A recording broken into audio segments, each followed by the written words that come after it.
ગુજરાતની ખબર લઈ નાખશે। એટલું જ નહીં, ગુજરાતના મોટા ભાગના વિસ્તારોમાં વરસાદની સંભાવના રહેશે। લગભગ જૂનાગઢના ભાગો, ભાવનગરના ભાગો, અમરેલીના ભાગો અને વેરાવળના ભાગોમાં પણ ભારે વરસાદ થવાની શક્યતા રહેશે। ક્યાંક અતિ ભારે વરસાદ થવાની શક્યતા રહેશે।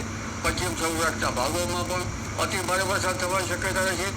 આ ઉપરાંત ઉત્તર સૌરાષ્ટ્રના ભાગો, કચ્છના ભાગોમાં પણ વરસાદ થવાની શક્યતા રહેશે।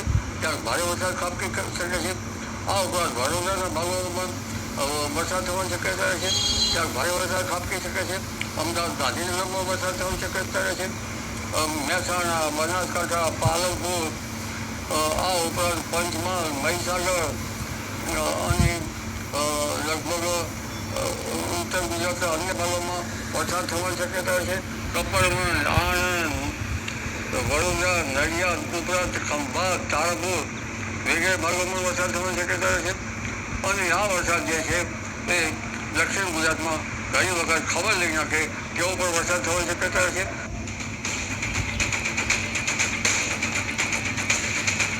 વાવાઝોડાની હજુ તો સંભાવના જ વ્યક્ત થઈ રહી છે। અંબાલાલ પટેલ અને પરેશ ગોસ્વામી જેવા આગાહીકારોએ વાવાઝોડાની સંભાવના વ્યક્ત કરી છે। પણ વાવાઝોડું બને કે ન બને, પણ વરસાદની સંભાવના તો છે જ।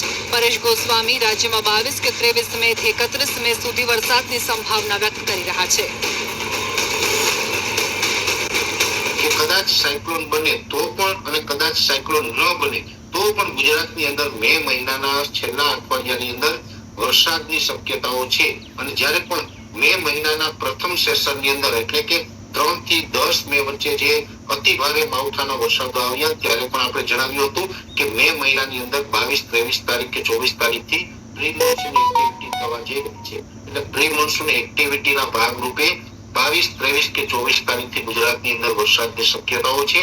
જો કદાચ એ સિસ્ટમ છે વાવાઝોડું બનશે તો પવન સાથે અતિ ભારે વરસાદ પડશે અને કદાચ એ સિસ્ટમ છે વાવાઝોડા સુધી ન પહોંચે તો ડીપ ડિપ્રેશન અથવા તો ડિપ્રેશનના સ્વરૂપમાં આવે તો પણ ગુજરાતની અંદર 23, 24 તારીખથી લઈ અને 31 મે સુધીની અંદર અનેક જગ્યાએ વરસાદ પડે તેવી શક્યતાઓ છે। વાવાઝોડાની સંભાવના અને મે મહિનાના અંતમાં જે વરસાદની આગાહી થઈ રહી છે તેને લઈ ધરતીપુત્રો મૂંઝવણમાં છે, ખાસ કરીને વાવણીને લઈને। ત્યારે અંબાલાલ પટેલ અને પરેશ ગોસ્વામી ખેડૂતોને શું સાવચેતી રાખવી અને વાવણી ક્યારે કરવી તેને લઈ સલાહ આપી રહ્યા છે।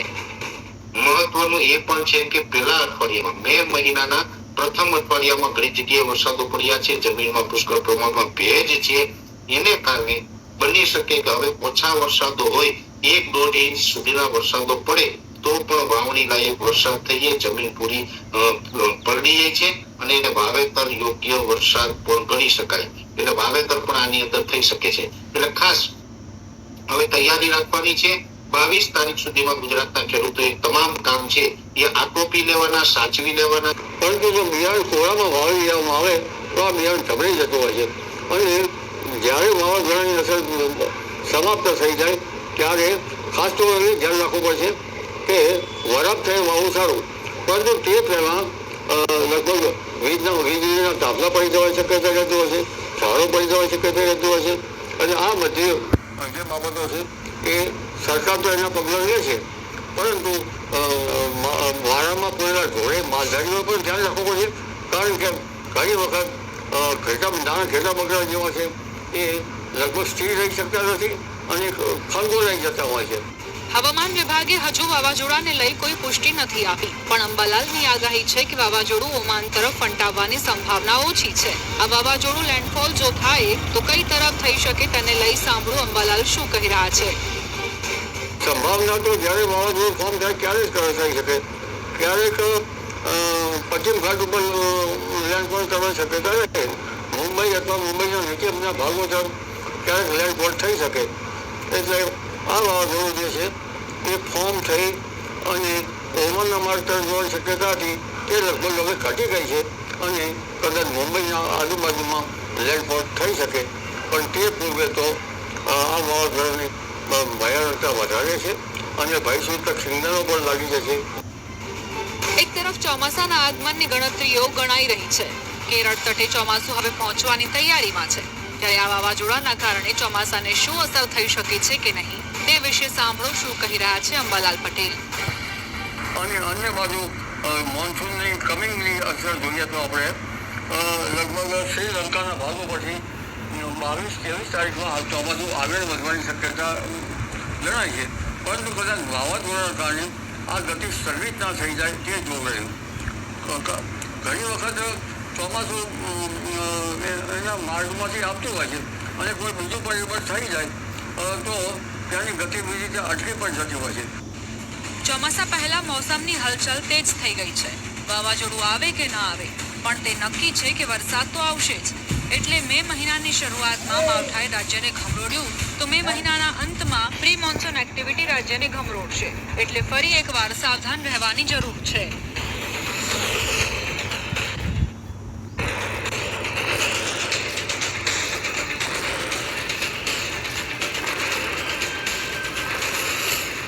ચોમાસા પહેલા વાવાઝોડાનો ખતરો. ગોવાથી દક્ષિણ પશ્ચિમ અને કેરળથી ઉત્તર પશ્ચિમમાં એક દરિયાની અંદર સિસ્ટમ બની રહી છે, સાયક્લોનિક સર્ક્યુલેશન બની રહ્યું છે.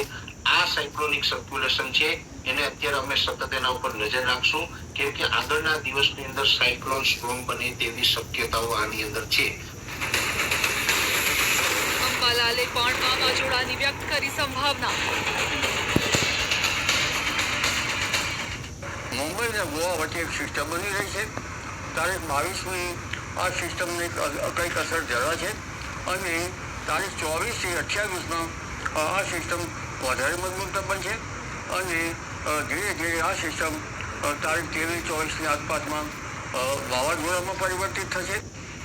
બે જાણીતા હવામાન આગાહીકારો વ્યક્ત કરી રહ્યા છે વાવાઝોડાની સંભાવના. છેલ્લા 5-7 વર્ષથી ચોમાસા પહેલા સર્જાતા વાવાઝોડાની સંખ્યામાં વધારો થયો છે, ત્યારે આ વખતે પણ ચોમાસા પહેલા આપણે વાવાઝોડા માટે તૈયાર રહેવું પડશે. વેધર મોડેલમાં વાવાઝોડાની દિશા. હવામાનની આગાહી કરતું એક મોડેલ પણ એમ કહી રહ્યું છે કે અરબ સાગરમાં સિસ્ટમ બની રહી છે. જો આ સિસ્ટમ મજબૂત બની શકે છે, વાવાઝોડામાં પણ ફેરવાઈ શકે છે.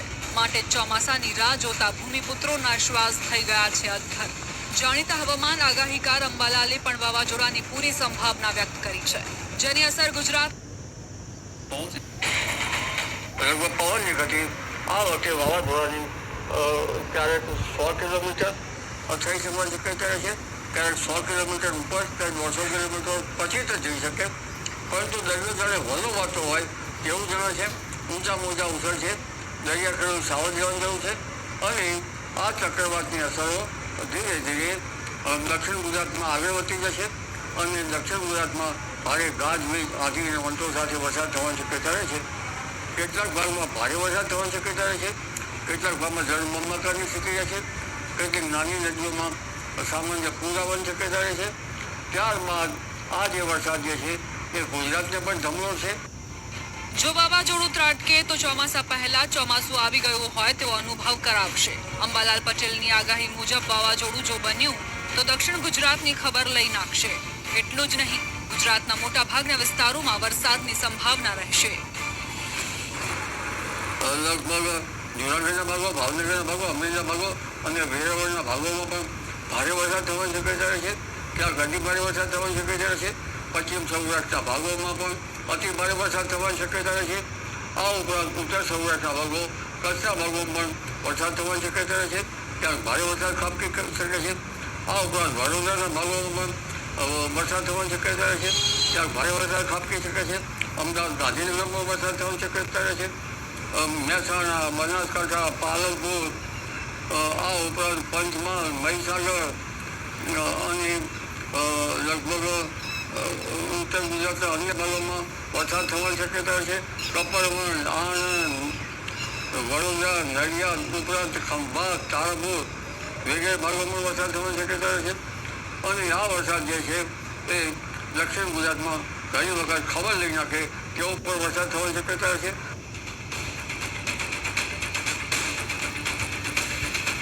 વાવાઝોડાની હજુ તો સંભાવના જ વ્યક્ત થઈ રહી છે. અંબાલાલ પટેલ અને પરેશ ગોસ્વામી જેવા આગાહીકારોએ વાવાઝોડાની સંભાવના વ્યક્ત કરી છે, પણ વાવાઝોડું બને કે ન બને, પણ વરસાદની સંભાવના તો છે જ. પરેશ ગોસ્વામી રાજ્યમાં 22 કે 23 મે થી 31 મે સુધી વરસાદની સંભાવના વ્યક્ત કરી રહ્યા છે.